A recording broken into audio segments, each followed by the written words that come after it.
tiempo para pensar, más tiempo para vivir. Tiempo. ¿Tú tienes tiempo?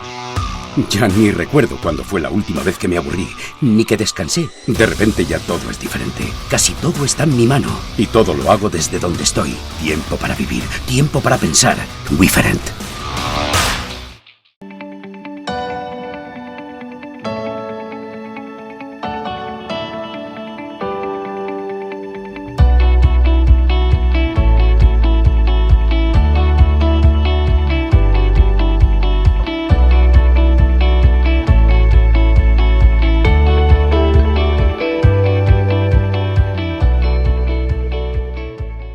Ahora vamos a hablar de un tema que cuando nació, yo personalmente, por mis valores, a mí me encantó, que es la economía colaborativa, ¿no? Esta capacidad de poner recursos y servicios de una persona al servicio de otra cuando no lo está usando, para compartir entre todos, para ahorrar.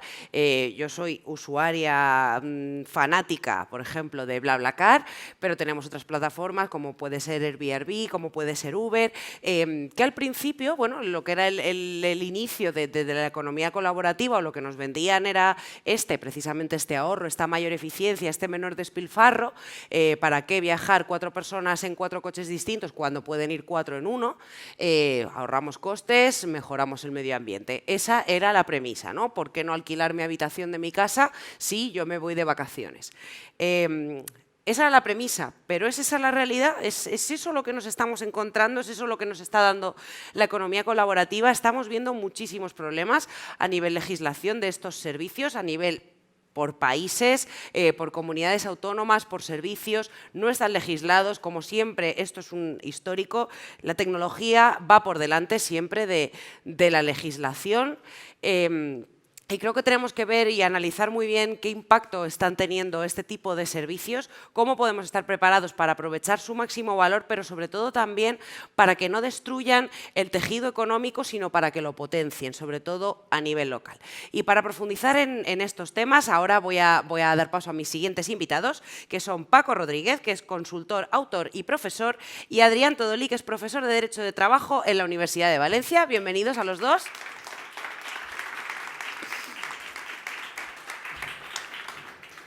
A ver, que hablamos de economía colaborativa, perdonadme, pero primero dato personal de mis dos acompañantes. Paco es experto en economía colaborativa y plataformas digitales y turismo, y en su trayectoria profesional destaca la creación y coordinación de eventos como Sharing Madrid y Foro de Impacto Económico. Y por su parte, Adrián tiene 4 monografías en materia de salarios y además es autor del libro El trabajo en la era de la economía colaborativa, que es el primero en castellano que se publica sobre este tema. Bienvenidos y muchísimas gracias por estar aquí. Como llevo hablando ya un rato, voy a lanzar la primera pregunta y ya os dejo que os enrolléis a vosotros. Si te parece, Paco, vamos a empezar por ti. Me gustaría saber de qué hablamos cuando nos referimos a economía colaborativa y por qué está siendo tan disruptiva en el mercado laboral. Bueno, la verdad es que es difícil, ¿no?, definir esto de economía colaborativa, algo tan novedoso y que ha impactado de manera tan fuerte en tan poco tiempo. Cuando yo empecé en este sector, 2012, utilizamos una explicación para intentar, pues, a las personas que se acercaban para entender qué era. Le comentábamos que economía colaborativa era esas transacciones, esas interacciones que hemos hecho toda la vida con nuestros círculos cercanos, familia, amigos y demás, y que hoy, gracias a la tecnología y a los sistemas, pues, de seguridad que aportan, como la reputación, valoración de entre pares y demás, pues lo hacemos con desconocidos. Esa definición que creo que es bastante sencillita, ¿no? El problema que había en esa definición es que no era del todo correcta, ¿no?, la parte esa de los desconocidos. Cuando te pones siempre en la historia están las claves, ¿no? Cuando te pones a indagar en la historia, ves que ya hace 8.000 años en la península ibérica pues, se han encontrado restos, ¿no?, objetos que simbolizaban pactos entre particulares para utilizar el alojamiento de otras personas en diferentes comunidades. Donde más se han encontrado más en la península ibérica, Celtiberia, ¿vale?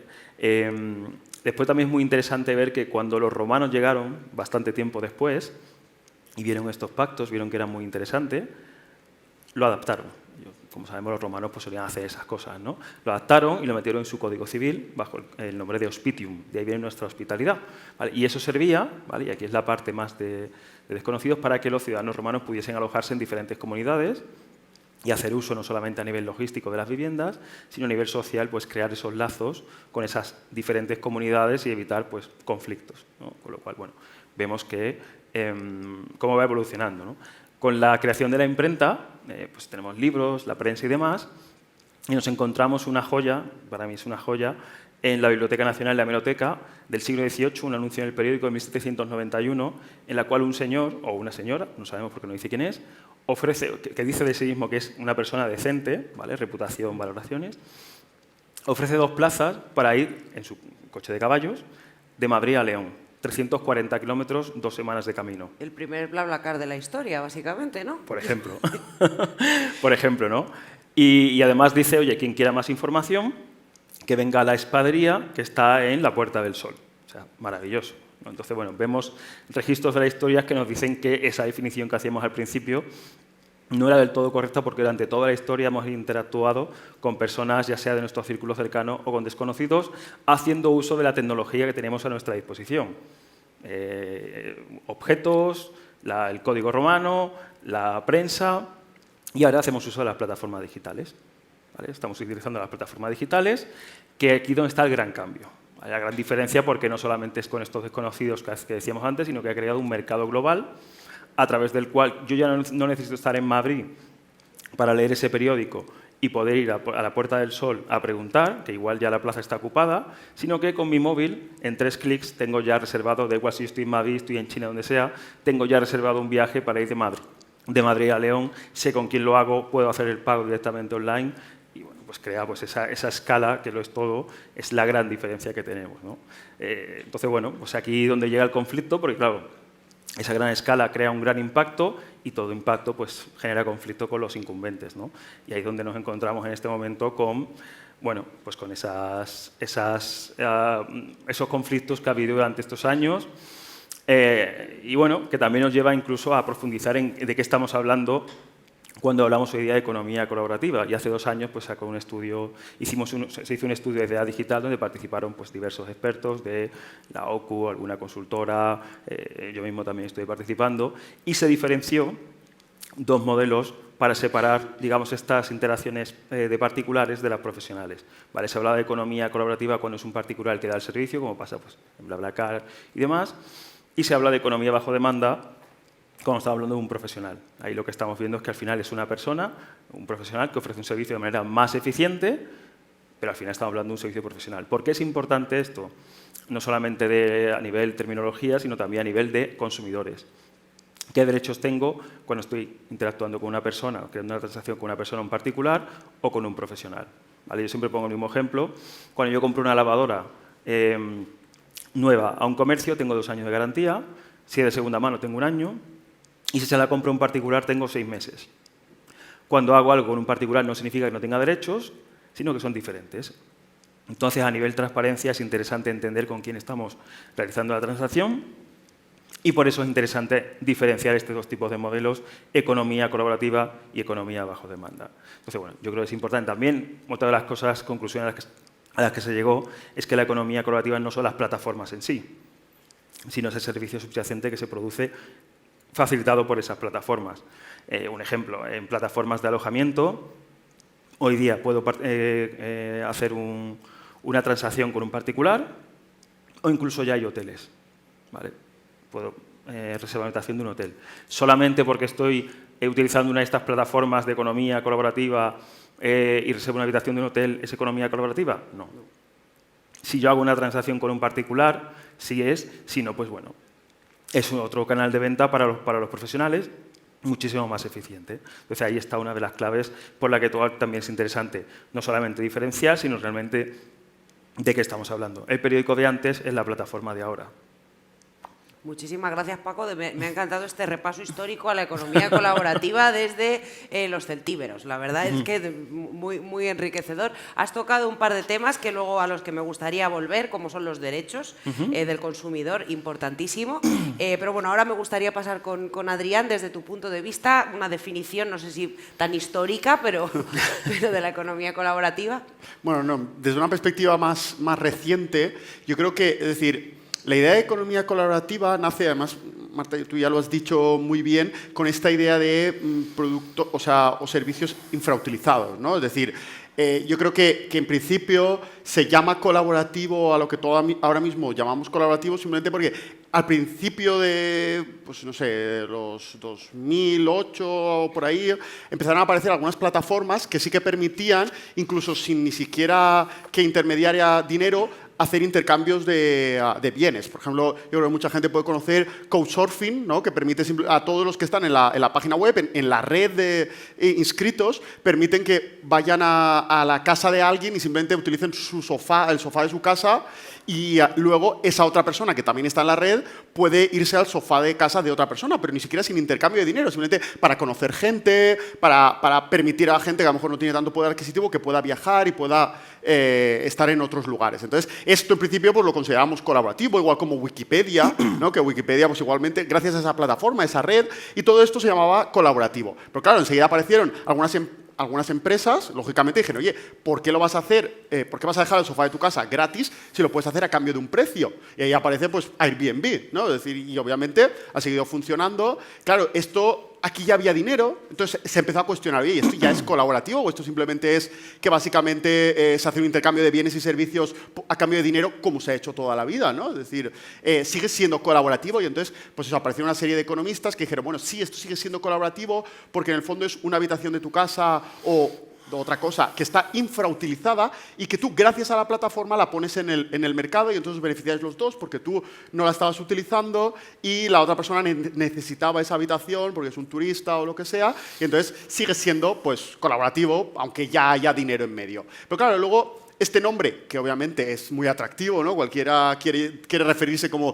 yo pertenezco a la economía colaborativa, a quien no le gustaría, ¿no? Eso queda muy bien. Entonces empezaron a aparecer pues, otras empresas que se apuntaron aquí, como por ejemplo puedan ser pues, Uber o Deliveroo, en el cual ya aquí ya no hay un bien infrautilizado, sino que es un servicio, es una persona que hace un trabajo.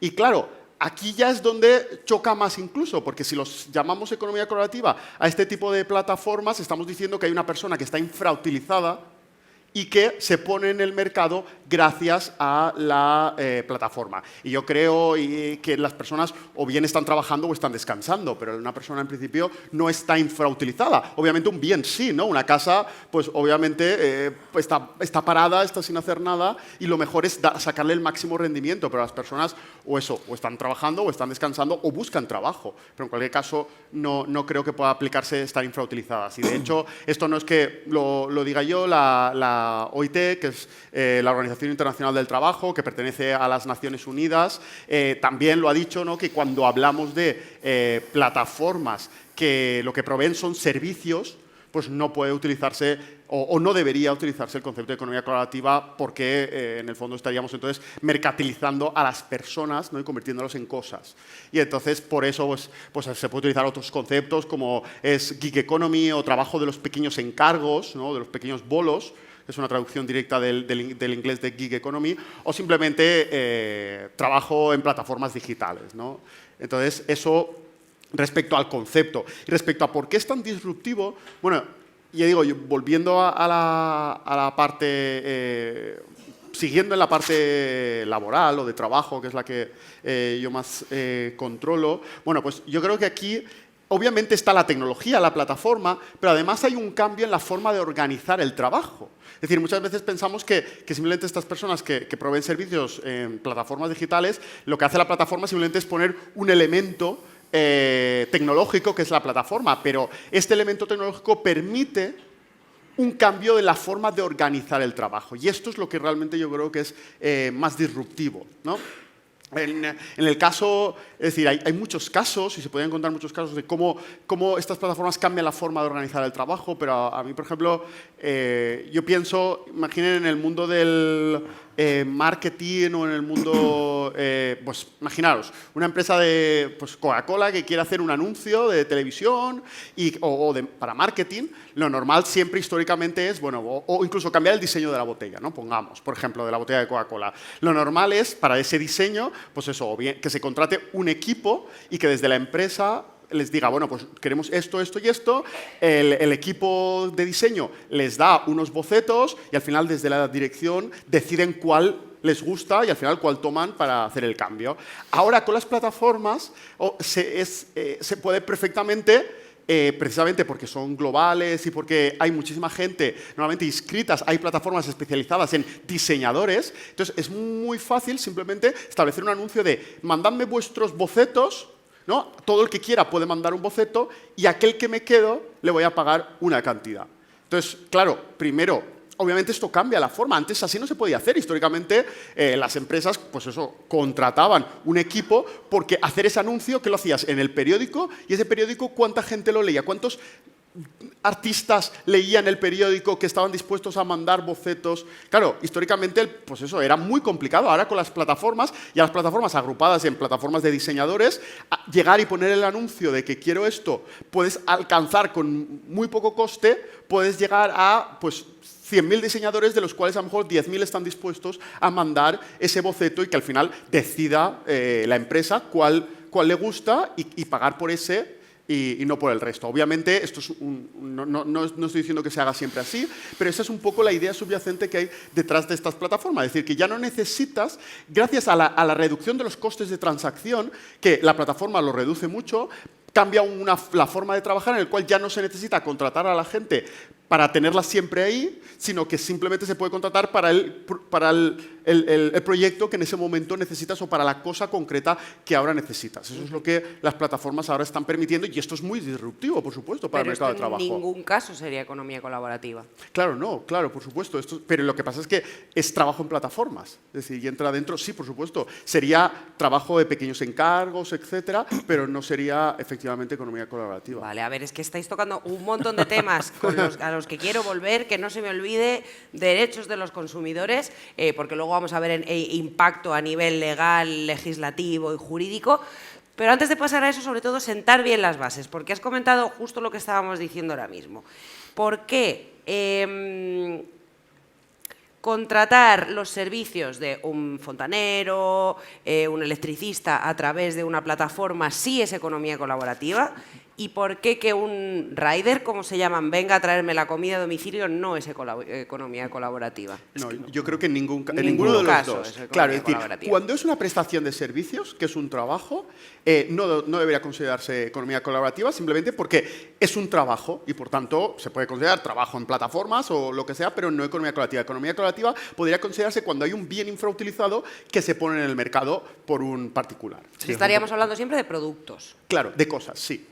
Sí, bueno, incluso también algunos servicios, bueno, pues de manera puntual, por ejemplo, pues no ser un guía turístico, pero oye, a lo mejor pues soy, sobre todo pueblos pequeños que no disponen de guías turísticos, pues oye, pues quiero enseñar a mi pueblo a los turistas y agrego valor, ¿vale? De manera puntual, simplemente no como un trabajo, sino oye, tengo mi trabajo y a lo mejor pues quiero también aportar porque me gusta mi pueblo, porque conozco ciertos sitios que si vienes como turista no vas a conocer, pues bueno, pues a lo mejor aquí la diferenciación, y esto es un poco también el reto legal, es diferenciar entre qué es un particular y qué es un profesional y cuándo, en qué momento pasamos de uno a otro, también por el tema de, bueno, pues todos los requisitos legales y demás que hay que llevar a cabo como profesional, ¿no? Entonces, bueno, pues aquí es uno de los grandes retos que tenemos todavía, pero estoy de acuerdo con lo que ha dicho Adrián. El tema este del fontanero, por ejemplo, que utiliza una plataforma, es lo que decía al principio, estamos hablando de servicios que se puede hacer de manera más eficiente. Antes cogían, tenemos que llamar y demás, ahora con una aplicación podemos reservarlo, conocer esta persona cómo trabaja por los comentarios de otra persona, y esto coincide con plataformas de economía colaborativa, pero después estamos hablando de una prestación de un servicio profesional en el que también agrega, por ejemplo, transparencia y trazabilidad, ¿vale? Aquí ya no vale con factura o sin factura, ¿vale? Aquí ya está hecho de manera digital y es con factura siempre, ¿vale? Y eso es uno también de los cambios positivos que hay, que también los hay y muchos. Podríamos decir que hay empresas que se están aprovechando del término economía colaborativa, de como los beneficios que lleva asociado, de esta visión de aprovechar mejor los recursos para vender una serie de servicios, escapándose un poco de lo que sería la venta tradicional de servicios. Claro, yo creo que lo que sobre todo tenemos que tener en cuenta es que muchas veces efectivamente la plataforma provee un servicio. Es decir, que en el... Bueno, y esto lo han dicho los tribunales, incluso el Tribunal de Justicia de la Unión Europea, en un caso español, es decir, se ha dicho que, pues eso, que la plataforma no es una mera intermediaria, sino que lo que hace es proveer un servicio. Y para proveer ese servicio utiliza una plataforma digital, pero eso no cambia que esa empresa tenga que mantenerse, aplicar toda la regulación y todas las, bueno, pues todos los, en el caso de los trabajadores, el pago de la seguridad social, en el caso de, bueno, pues cumplir la regulación, la reglamentación en materia de transporte, etcétera, ¿no? Es decir, que el hecho de que tú utilices una plataforma no te quita que tú en el fondo lo que hagas es una prestación de servicios que puede ser de transporte de pasajeros por ciudad o puede ser de reparto de pizzas a domicilio, ¿no? Es decir, que en el fondo ahí hay un servicio subyacente y que la empresa lo que hace es prestar ese servicio. No simplemente pone en contacto a alguien que quiere prestar ese servicio con un consumidor que lo quiere, no, es la plataforma la que presta el servicio. Las sentencias distinguen muy bien, es decir, dicen, bueno, pues para ver cuándo alguien es un mero intermediario y cuándo alguien es una empresa que se dedica a esto y que, por tanto, hay que aplicar toda la regulación tradicional, porque que utilice un elemento tecnológico nuevo no cambia que esto preste un servicio. Yo, el caso que siempre cuento, por ejemplo, aquí en los bancos, pues obviamente antes no había correo electrónico y hace tiempo no existía el contador automático de dinero. Pero que utilice esa tecnología no quiere decir que eso no siga siendo un banco y que tenga que estar regulado por la normativa de prestación de servicios financieros, ¿no? Pues esto, en el fondo, es lo mismo. Es decir, que tú lo hagas a través, que tú utilices una tecnología nueva, no te quita que tengas que aplicar toda la regulación. Y en el mundo del trabajo, sobre todo, hay una regulación que implica, pues eso, un pago de una seguridad social, un salario mínimo, etcétera, unos derechos fundamentales de los trabajadores y que, obviamente, que lo hagas a través con una tecnología nueva no quita que tengas que aplicar esos derechos, ¿no? Eso es un poco lo que estamos viendo. Obviamente hay debate jurídico, o sea, y ya veremos que al final acaba diciendo el Tribunal Supremo. Pero el Tribunal de Justicia de la Unión Europea ya en alguna ocasión ha indicado qué factores hay que utilizar para diferenciar entre cuándo es una medida intermediaria y cuándo es, pues eso, una plataforma que presta un servicio y que, por tanto, está sujeta a todas las regulaciones. Y son pues, cosas como quién fija el precio, ¿no? Si lo fija la plataforma o lo fija libremente el propio trabajador, para ver, ¿no? O, por ejemplo, cosas como si se utiliza la marca de la plataforma para prestar el servicio, que eso es un indicio bastante claro de laboralidad, ¿no? De trabajo, de que es un trabajo y que esa persona es un trabajador. Y bueno, hay muchos otros. O sea, pero esos luego sí que es cierto, por ejemplo, que también ha dicho el Tribunal Supremo español en muchas ocasiones que la libertad de horarios, es decir, que puedan elegir su horario, es irrelevante, porque muchos profesionales que trabajan, pues eso, en consultoras, en despachos de abogados, en bancos, pues son directivos que tienen libertad de horarios absoluta y eso no quita que sean trabajadores laborales, ¿no? de la empresa, incluso de jornada, etcétera. Entonces, pues bueno, esos son los criterios que luego utilizarán los tribunales para tomar una decisión respecto a estas plataformas. Vale, bueno, lo de libertad horaria, desde luego, también. Yo soy la primera que tengo flexibilidad horaria, tengo que trabajar unas horas, pero que tenemos flexibilidad.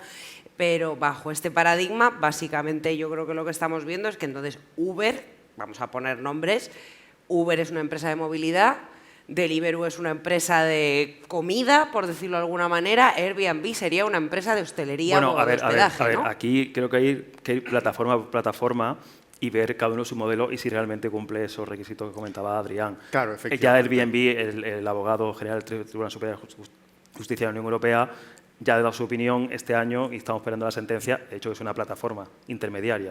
O sea, simplemente conecta oferta y demanda y no presta el servicio subyacente. BlaBlaCar, el juicio que tuvo en España, por ejemplo, el juez también dijo que era una plataforma que simplemente ponía en contacto, como se hacía antes, a usuarios que tienen un coche y ofrecen plazas y a otros usuarios que necesitan esas plazas. Y es una plataforma y no presta el servicio subyacente tal y como pedía la patronal que lo llevó a los tribunales y demás, con lo cual depende de qué plataforma. El caso de Uber, por ejemplo, sí que ahí en el Tribunal Superior de Justicia de la Unión Europea sí que dijo que Uber Pop, una de las modalidades, sí que prestaba, porque era algo que había creado un mercado y demás, sí que prestaba el servicio, pero Después hay que ir plataforma por plataforma Vale. y ver qué tipo de modelo es. Uberpool, bueno, por si acaso es el servicio compartido del propio Uber, ¿no? Sería como un BlaBlaCar dentro de Uber. No, Uberpop. no Uberpool. Ah, Pop. En el que Uberpop. eran, Pues mira, eso no lo conozco eran yo. usuarios, claro, porque en España en 2015 un juez lo prohibió, porque eran particulares sin licencia que ofrecían un servicio de taxi, básicamente, sin licencia. Entonces, bueno, pues en otros países sí funciona, en Latinoamérica especialmente, pero en Europa pues funciona con las licencias VTC, que es otro modelo, que es UberX, es otro modelo. Y a nivel, bueno, lo que estamos viendo, por lo que me estáis contando, están las, digamos, las sentencias, están empezando a modelarlo, pero ¿cuál es la situación actual a nivel jurídico? ¿Cómo están esos trabajadores? No digamos los de la economía colaborativa real, o sea, porque un BlaBlaCar, eso, Claro. a mí el chico que me Claro. trajo el domingo desde Albacete a mi casa no era un trabajador, Eso. pero estos conductores de Uber o estos riders de Deliveroo ahora mismo, ¿bajo qué legislación, qué les ampara? ¿Dónde tienen que pagar impuestos estas empresas? ¿Hacia dónde vamos en este sentido? No sé quién quiere empezar. Bueno, pues a ver, en estos casos es, bueno, ahora mismo está en la duda jurídica, bueno, porque aquí hay que tener en cuenta que al final las leyes, en principio, es decir, tú tienes la obligación de cumplirlas, otra cosa es que las cumplas o no. Es decir, claro, aquí hay empresas que dicen, no, es que esto como es nuevo, hay un vacío normativo y como hay un vacío normativo yo no tengo que aplicar, pues eso, la cotización a la seguridad social, pagar a la seguridad social por estos trabajadores, o no tengo que, no tengo que aplicar la ley de prevención de riesgos laborales, ¿no? Por ejemplo, o no tengo que aplicar el salario mínimo, etcétera.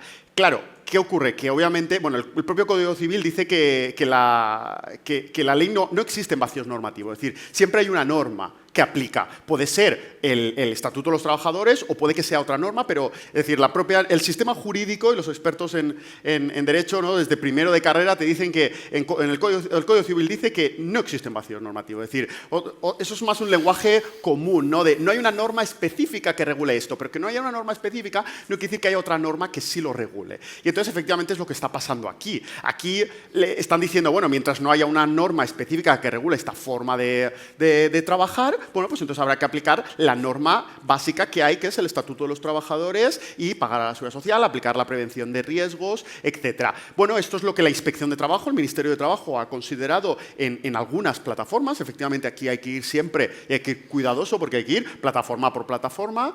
Y, bueno, pues está considerando que sí, sobre todo en repartidores que van, pues eso, con bicicleta, con moto, etcétera. Bueno, que estos son trabajos que se han hecho siempre entendiendo que estas personas tenían los derechos laborales básicos de todo el mundo, ¿no?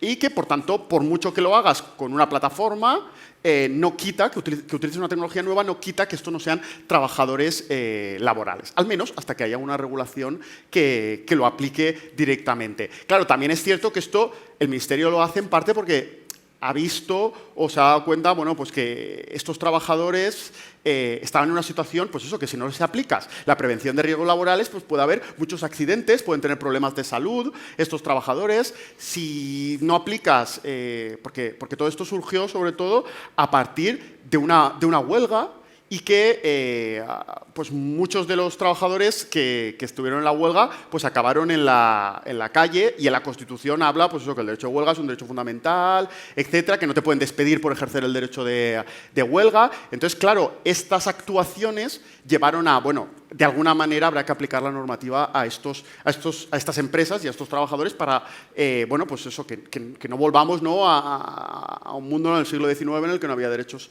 de los trabajadores, ¿no? Y entonces, ese es el momento en el que estamos ahora. Se está esperando que el Tribunal Supremo se pronuncie definitivamente.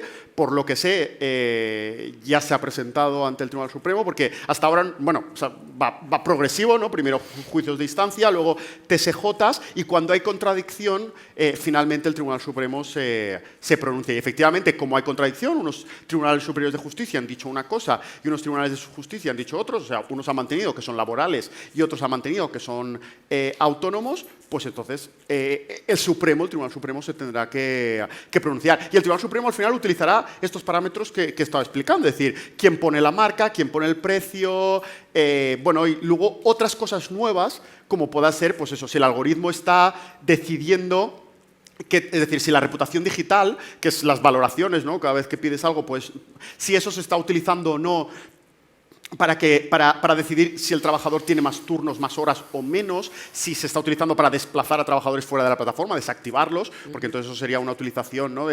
Bueno, la empresa lo que está haciendo, si eso fuera así, si se demuestra así en juicio, es que sería un caso claro de que la empresa lo que quiere es quedarse con los buenos trabajadores, despidiendo a los malos, ¿no? Que es lo que haría cualquier empresa, ¿no? Una empresa lo que quiere, obviamente, es que los buenos trabajadores, para eso se hace la evaluación del desempeño 360, etcétera, para asegurar quiénes son los buenos trabajadores y quiénes son malos. Hoy, gracias a la tecnología, se puede hacer a través de la reputación digital, que básicamente decirle al consumidor, oye, dime si este trabajador lo ha hecho bien o no, y yo esto lo utilizo luego para decidir si contrato o si lo mantengo en la empresa o lo despido.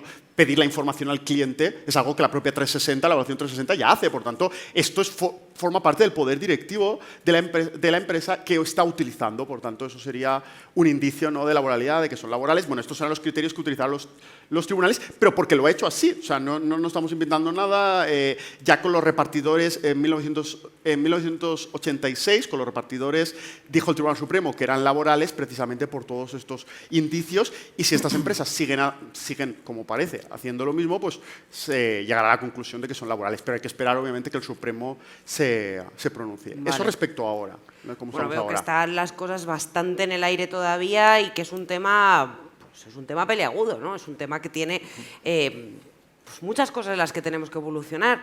Paco, antes has hablado de derechos del consumidor, que es un tema que yo creo que igual no se menciona tanto. Me gustaría que profundizaras ahí. Además, yo desde mi propia experiencia, yo me acuerdo la primera vez que usé BlaBlaCar, que en 2011, me acuerdo que mi madre me preguntó, ¿y si tenéis un accidente, qué? Y yo fue como, pues sinceramente no tengo ni idea, lo único que sé es que me va a salir baratísimo el viaje.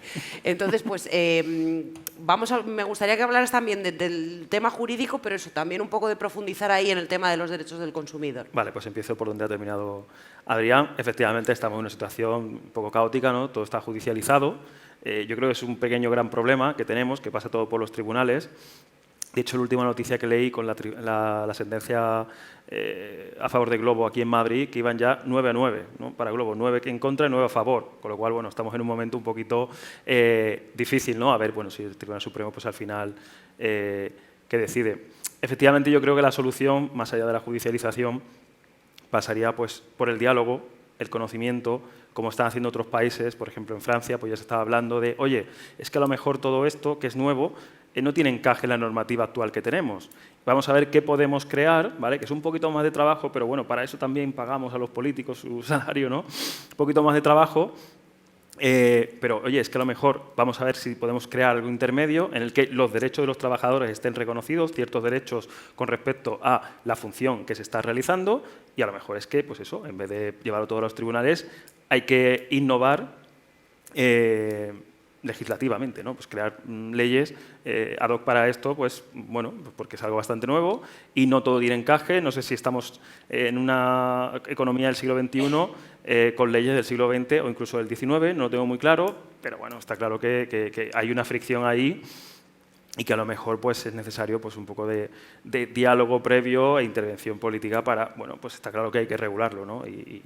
Y bueno, pues creo que los tiros de luego van por ahí, imitando países de nuestro entorno, como puede ser Francia, con esta figura que vamos a probar si funciona y vamos a ver cómo seguimos adelante, ¿no? Yo creo que, bueno, también más allá del que innoven otros, podemos hacerlo también nosotros, básicamente porque en España también está incidiendo pues, de manera muy fuerte este tipo de trabajo, pero no por las plataformas en sí, sino porque a lo mejor nuestro sistema laboral también hay un poquito de precariedad y bueno, pues a lo mejor se ha potenciado, pero ya existe la precariedad, ¿no? Porque cuando hablamos de falsos autónomos, no nos olvidemos que son una minoría, el de las plataformas, después otras industrias que copan los falsos autónomos y son tradicionales, ¿vale? Pasa que todo esto es verdad que le han hecho saltar pues el tema de los riders y demás, pero eso ya existía.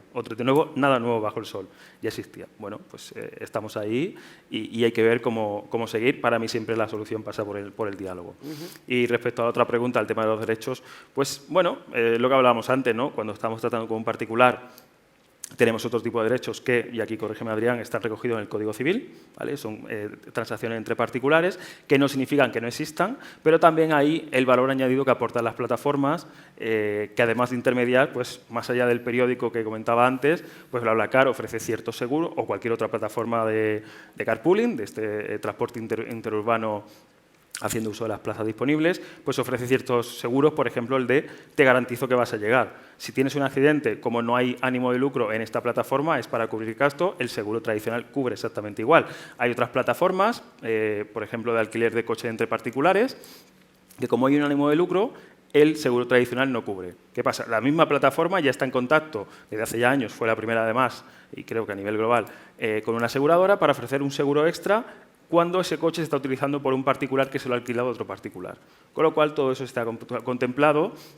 Aquí no estamos hablando de economía sumergida ni de cosas raras, está todo porque las plataformas son las primeras interesadas en que todo funcione bien y aportar seguridad, tanto jurídica como física, como legal, cualquier tipo de seguridad, porque de que los usuarios utilicen la plataforma depende de su modelo de negocio. Con lo cual, bueno, pues más allá de lo que diga la propia ley, las propias plataformas están aplicando un extra de seguridad para aportarla a sus propios usuarios. Eso en el caso de los transportes, donde quedaría muy claro, pero por ejemplo en el caso de Airbnb, que yo aquí desde el mayor desconocimiento sí que recuerdo muchos casos de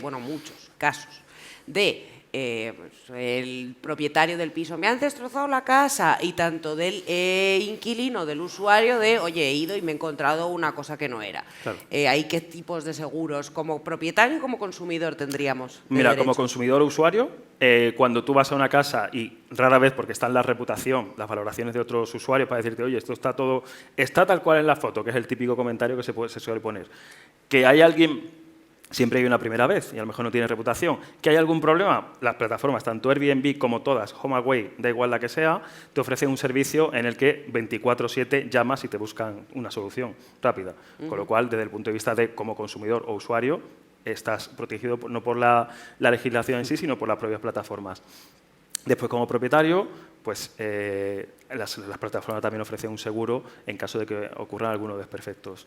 De todos modos, tampoco es nada nuevo. Cuando tú alquilas a tu casa a una persona por la LAU y te la ha destrozado, pues bueno, para eso están los tribunales también, para ver que eso también pasa, insisto, en algo tradicional como es el alquiler de arrendamientos urbanos, ¿no? Vale. Pues, bueno, pues es algo también que puede pasar, que es casos minoritarios, que por un lado está lo seguro y por otro lado pues está el tema de una judicial.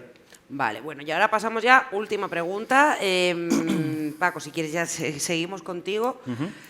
Aquí os podéis explayar y espero que hagáis un gran ejercicio de imaginación. ¿Hacia dónde vamos? ¿Cómo os imagináis la economía colaborativa del futuro próximo, digamos, 10, 20 años? No nos vayamos mucho más lejos.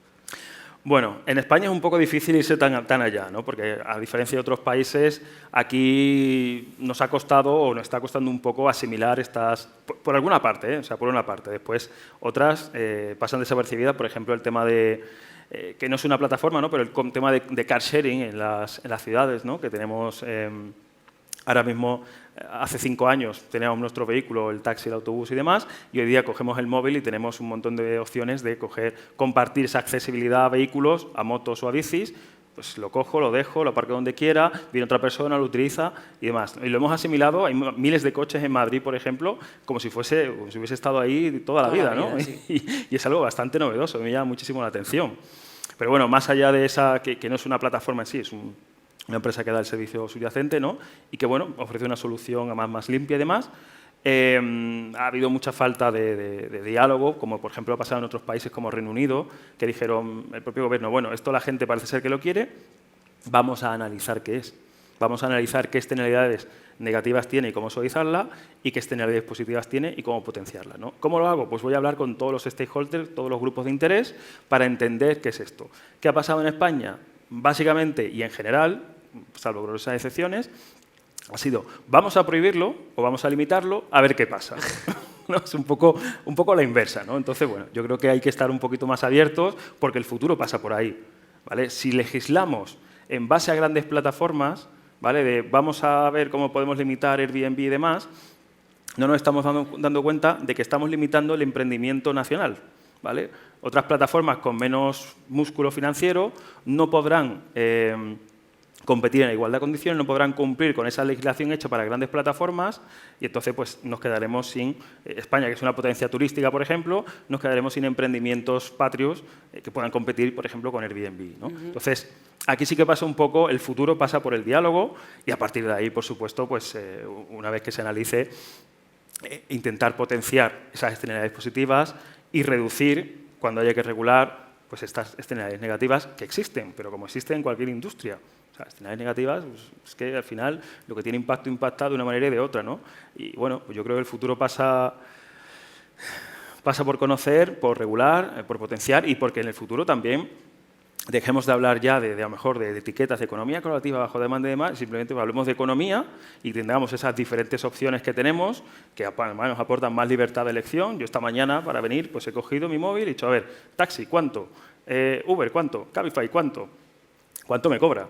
Y he cogido el que más me interesaba. O sea, tengo más opciones y con lo cual, pues como compiten entre ellas, la maravillosa competencia me da un mejor servicio a un mejor precio, ¿no? Entonces, bueno, pues yo creo que el futuro debería pasar por intentar aumentar estas opciones de la manera más seguras, por supuesto, respetando los derechos laborales de los trabajadores y demás, no prohibiendo y limitando de manera arbitraria, sino bueno, en base a datos. Estamos en la economía digital, se ha hablado antes, tenemos muchísimos datos a la hora de tomar, se habla incluso en otros países de smart regulations, regulaciones inteligentes, ¿no?, basadas en datos. Aquí, bueno, pues vemos que se están basando muchas regulaciones en intereses de ciertos incumbentes, en lugar de pensar en el interés general, ¿no? Y eso, pues, bueno, que yo tenga que esperar 15 minutos, como me pasó el otro día en Barcelona, 15 minutos porque era la primera vez que quería, porque no había taxis.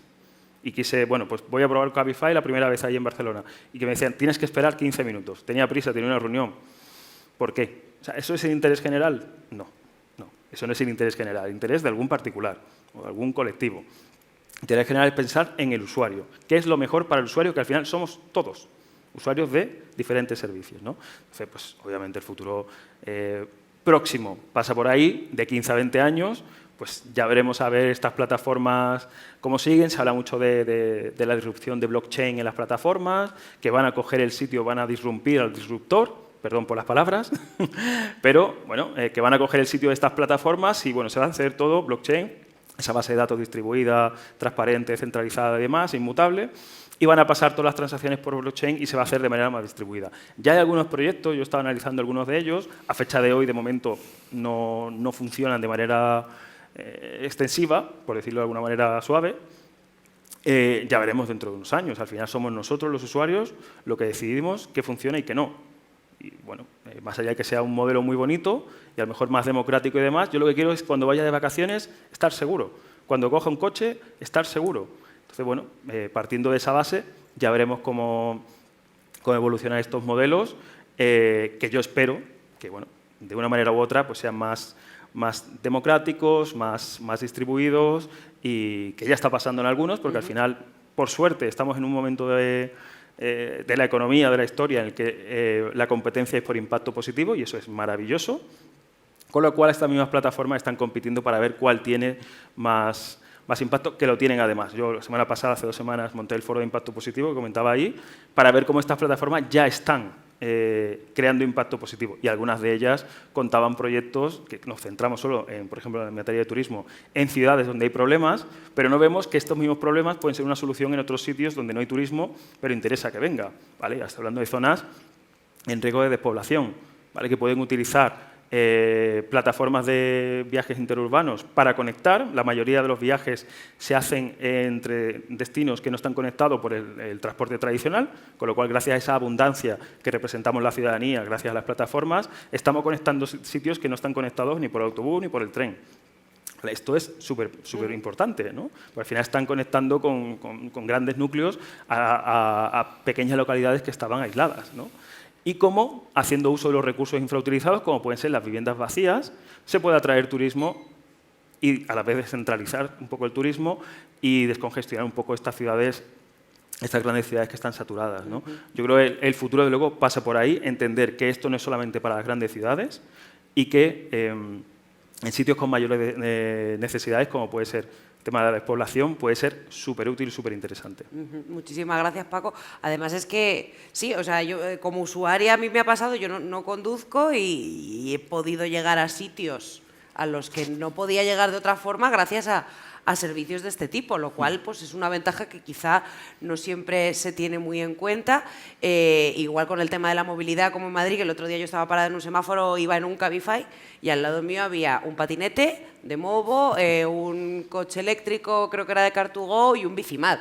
Y pensé, qué maravilla. O sea, a mí personalmente, qué guay, tantas opciones y además opciones limpias. Entonces, no sé, es por lo menos un presente que tiene muchas cosas buenas. Ahora sí, a futuro, Adrián, no sé si habéis visto la serie Years and Years, Sí. donde uno de los personajes pues empieza en la actualidad como un trabajador normal y corriente, no me acuerdo de qué tipo de empresa, y acaba con 7 trabajos, rider llevando paquetes, súper precarizado.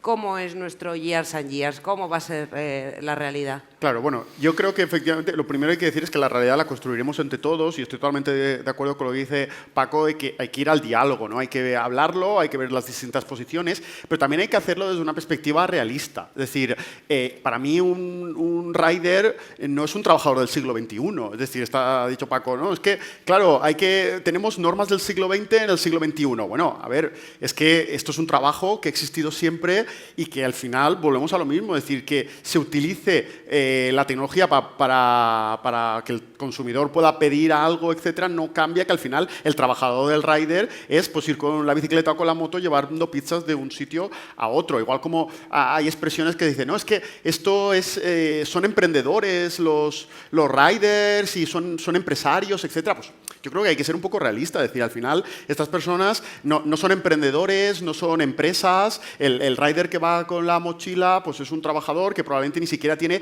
otra opción mejor y por eso está trabajando en eso. De hecho, nosotros hicimos un estudio para la Generalitat Valenciana, para el Servicio de Empleo, y una de las cosas que descubrimos es que la gente que está trabajando en estas plataformas muchas veces es gente que estaba en el desempleo, que no tiene otra opción y que entonces encuentra esto mientras está buscando otro trabajo mejor. Entonces, claro, es verdad que puede crear algunas oportunidades, porque bueno, pues, pero también es cierto que lo que no podemos es que esto sea lo que la sociedad no le da otra opción, pues entonces para que tengan esto, aunque sea algo que está por debajo del salario mínimo, etcétera. Yo creo que entre todos quedamos claro que hay unas condiciones mínimas, que por debajo de eso no hay dignidad y que por eso está prohibido por ley trabajar por menos del salario mínimo. Entonces yo creo que esto, igual como bueno, pues la prevención de riesgos laborales, bueno, pues llevamos 30 años construyendo un ordenamiento jurídico entero para proteger a las personas, para que la gente no muera mientras trabaja y que obviamente yo creo que tiene poco sentido simplemente porque se haga con una tecnología algo distinta que a estas personas no se les aplique la prevención de riesgos y que por tanto pues a estas personas consideramos que, bueno, no es responsabilidad del Estado si mueren en el trabajo, ¿no? Yo creo que es también el Estado tiene que proteger a estas personas con leyes y obviamente esas leyes, bueno, podemos hablar si tienen que ser exactamente iguales o pueden cambiar un poquito, pero no pueden ser muy distintas, porque si es lo que consideramos que para cualquier trabajador ese es el nivel de protección, de prevención de riesgos que tienen que tener, estas personas yo creo que también tienen que tener ese derecho, ¿no? a la protección en prevención de riesgos. Entonces, sí se puede dialogar. De hecho, yo creo que efectivamente se podría hacer una regulación específica, eso sí, dentro del ámbito de la laboralidad y de los derechos laborales. Luego, pues eso, algunas matizaciones, algunas cosas que creemos que no encajan en la norma porque la forma de organizar es distinta, bueno, pues esas cosas se podrían a lo mejor modificar, etcétera, o incluso crear otras nuevas que puedan ser positivas. Yo, por ejemplo, considero que una de las cosas muy positivas que trae el trabajo en plataformas, que las anteriores formas de prestación de servicios, como puede ser el Fordismo y el Taylorismo, no tenían, es que ahora mismo la plataforma permite que el trabajador de verdad pueda elegir, muchas veces pueda elegir su propio horario o su propia jornada. Es decir, anteriormente, una tienda física abre a una hora y a esa hora tiene que estar el trabajador ahí trabajando. Entonces el trabajador no puede elegir su propio horario. Está claro. Y entonces muchas veces, pues eso, en los modelos tradicionales de prestación de servicios, en lugares físicos, pues obviamente la legislación hacía que fuera el empresario el que tuviera el derecho a elegir el horario del trabajador y el trabajador tenía que aceptarlo o no trabajar. Pero hoy en día, gracias a las plataformas, gracias al contacto directo a través del smartphone, etcétera, el sistema productivo sigue funcionando, la empresa sigue funcionando a pesar de que sea el trabajador el que elija su propio horario y elija su propia jornada. Entonces, ahora con todos los retos que tenemos de conciliación de la vida personal y familiar, es muy posible que ahora se podría conceder que el trabajador tuviera, en estos trabajos en plataformas, tuviera el derecho a elegir su propio horario. ¿Por qué? Porque esto es un derecho que históricamente no se podía dar a los trabajadores por la simple razón de que entonces la empresa caía, ¿no? El producto no se daba. Pero hoy en día sí puede funcionar igualmente la empresa, se puede prestar el servicio, como lo estamos viendo, con una libertad de horarios del trabajador. Ahora mismo, tal y como están las plataformas, esa libertad de horarios, las plataformas lo dan porque quieren, ¿no? Dicen, bueno, pues como el sistema lo permite, os lo concedo. Pero bueno, eso se podría incorporar incluso a la propia normativa de que fuera un derecho real de los trabajadores para eso, para al final conseguir la conciliación a la vida laboral. Y eso simplemente pues, podría ser una propuesta. Quería retomar porque, bueno, por ejemplo, Francia, ¿no? Ha comentado Paco que hay una regulación, pero yo creo, y perdón que me ponga aquí un poco de profesor de universidad, que cuando se hace a veces una lectura, yo creo que esa regulación francesa está pensando en el microempresario de Airbnb, pero no está pensando en que el que va con la bicicleta haciendo repartos sea un microempresario. Es decir, yo creo que la legislación francesa está dando una cobertura para que gente que hace, pues eso, que alquila su casa en Airbnb, pues pague impuestos, no pague tantos a lo mejor como tendría que pagar una empresa profesional que hace eso, pero sí alguno, pero es eso, ya digo, más microempresario respecto a cuando tú lo que haces es alquilar un bien o hacer otro tipo de negocios, pero que no es una prestación de servicios. Cuando es una prestación de servicios y es trabajo, yo creo que la legislación francesa no está haciendo referencia a esto. En cualquier caso, es que la legislación francesa no podría hacer referencia a eso. Es decir, aunque al final los tribunales dijeran que la legislación francesa también es aplicable al microempresario, es aplicable al trabajador, al que va con la bicicleta, y que por tanto no es un trabajador laboral, sino que es un microempresario, esto iría en contra, esta legislación francesa sería nula por ir en contra de la legislación europea que lo impide que podamos considerar pues yo creo, en mi opinión, que impide considerar que una persona que va con bicicleta es un microempresario y no que es un trabajador laboral. Pero también iría en contra de los convenios internacionales de la OIT, de la Organización Internacional del Trabajo, que son convenios que tienen que aplicarse, Francia los ha firmado y España también los ha firmado. Yo hacía referencia también, porque yo creo que es interesante comentar un poco el tema del trade digital, ¿no? Que se ha hecho una propuesta desde A-Digital, y es que se consideren autónomos con derechos, ¿no? Pero autónomos. Y yo creo que esta normativa, incluso aunque